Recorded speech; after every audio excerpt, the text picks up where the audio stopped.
We finally know the official order for the 2020 NBA draft. So in today's video, we're doing our first official mock draft. So if you guys like my content, make sure you like and subscribe. If you guys want to see your team draft Lamelo, hit that like button and let's hop into it.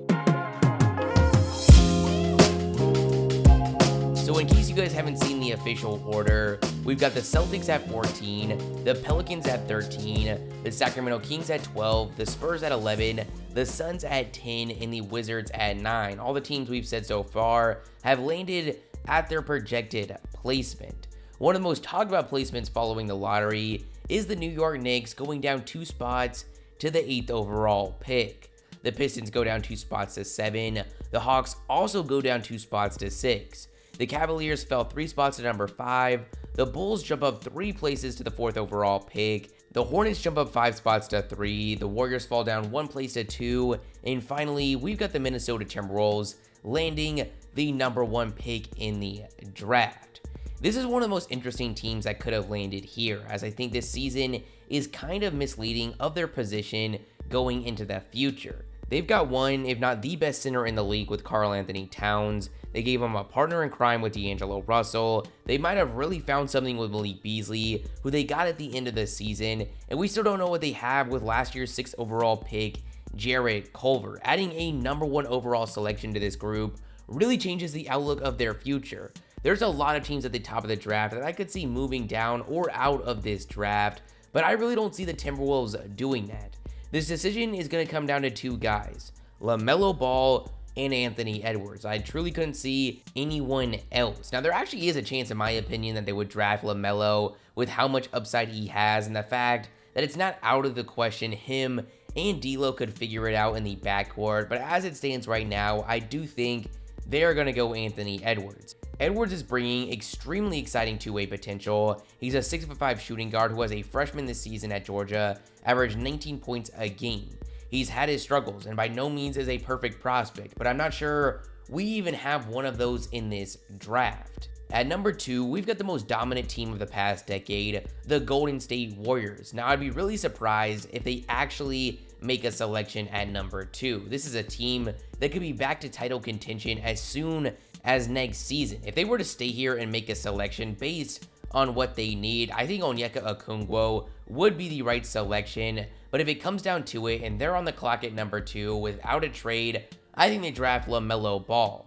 Not for what he can bring to this team, but for the value he has across the league compared to the other guys available, as they'll most likely to look to move him at a later date.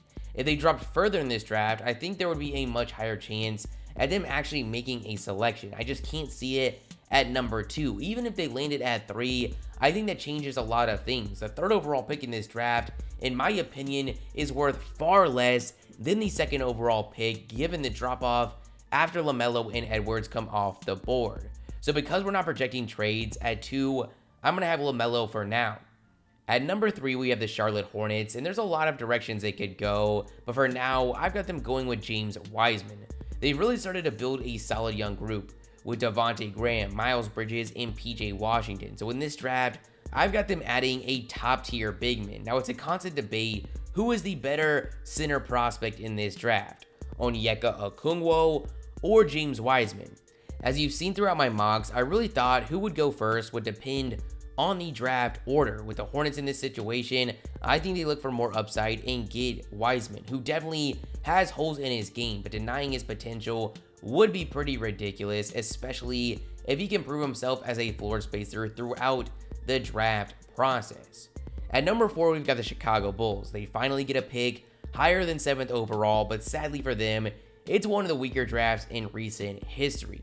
This team is in such a weird place as they've got a lot of solid young players. It's just hard to see them being able to contend anytime soon, and honestly, I don't think this pick changes that outlook very much. For now, I'm going to have them go with Deni Avdija. I think as we get a clearer idea of what this team's direction is going forward, we're going to get a better idea of where they could go with this pick. But for now, I do like Avdija. At face value, he's a good pick as you're not overcrowding any position on this rotation and projects to be both a very solid shooter and playmaker for his position, while having some of the most upside in this draft.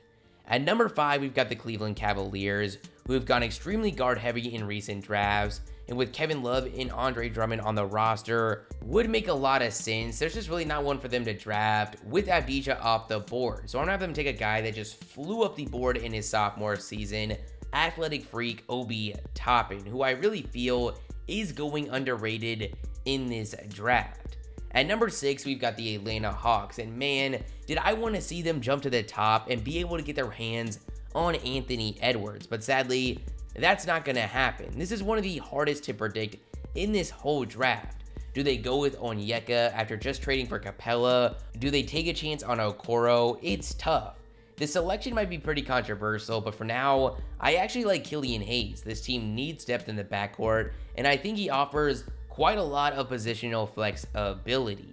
At number 7, we've got the Detroit Pistons in a tough position. They had hopes of getting Lamelo, and in this scenario, just missed out on Killian Hayes. So I think it comes down to a point guard like Halliburton or Cole Anthony, or taking the best player on the board with Onyeka Okongwu.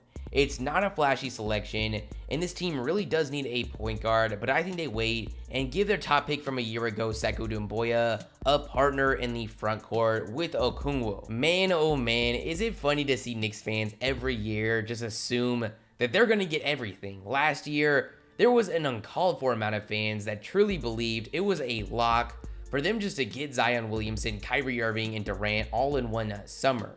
This year, they just assume Lamelo was already on their roster for next season. They got a reality check during the lottery, only landing the 8th overall pick in that draft. Now, there's a legit chance that they actually move up. Maybe they target Golden State at 2, but at 8, I have them going with Iowa State point guard Tyrese Halliburton, a pick that's not extremely exciting, but I think the right one if they are here. At number 9, we've got the Washington basketball team, who could really go with like 10 different guys here. It's hard to know what this team is going to look like with the return of John Wall. I think they're going to have a lot of optimism, so I have them grabbing a guy that could play along their stars, one of the best 3-and-D wings in this draft, Devin Vassell. I was really excited to see where the Phoenix Suns would land in this draft, and was disappointed to see them stay put at 10. I really think Halliburton is the best case scenario for them right here, but he's off the board. I really think they're looking for a point guard, so I've got them taking the chance on the potential of RJ Hampton. At number 11 is the San Antonio Spurs, who I have taking Isaac Okoro. Now, this is a guy that could really go much higher if teams can get more confidence in his offensive upside based on what he projects to be as a defender. 12 is the Sacramento Kings, and I think some big trades are coming their way, but based on their situation as it stands right now, I've got them grabbing a knockdown shooting forward in Saddiq Bey, who in his sophomore season at Villanova averaged 16 points, shooting 45% from 3 on almost 6 attempts a game.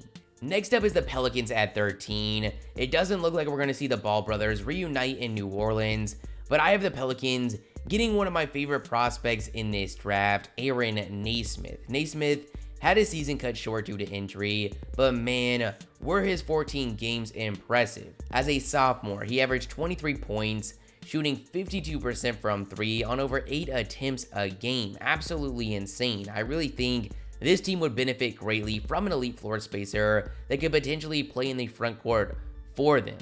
Lastly, we've got the Boston Celtics. This team is going to be competing at the top of the Eastern Conference with or without this selection. Based on the fact that they took Romeo Langford last year, they could go with anyone here. I think it would be great if they could get a center, but there's just really not one for them to take without reaching, so I have them taking a hyper-athletic forward in Precious Achiuwa. But that's the video, guys. You guys give me your thoughts in the comments below. If you liked the video, make sure you like and subscribe, and the shoutouts are gonna be Michael, King, Mob, Joseph, and stuff. If you guys want to shout out the next video, all you gotta do is like the video and comment liked or rep notification squad, and I'll shout 5 you guys out. With all that being said, hope you guys have a great day, and peace.